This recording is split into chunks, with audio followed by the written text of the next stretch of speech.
नमस्कार दोस्तों, एकदम बवाल और ख़तरनाक गाना आने वाला है जो कि गाना का नाम है जलसा करब जी। जी हाँ मेरे दोस्तों, जलसा करब जी मेरे हस्बैंड की शादी मूवी का गाना होने वाला है। तो एकदम बवाल और झकास गाना होने वाला है।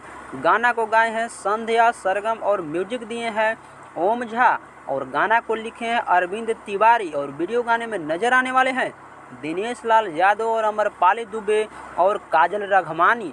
तो एकदम बवाल और ख़तरनाक गाना होने वाला है। ये गाना जैसे ही आएगा तो एक बार आप ज़रूर सुनिएगा, क्योंकि बहुत ही बवाल मचाने वाला गाना बताया जा रहा है। क्योंकि पहले भी मेरे हस्बैंड की शादी मूवी का गाना आया तो एकदम बवाल और ख़तरनाक तरीके से चला है।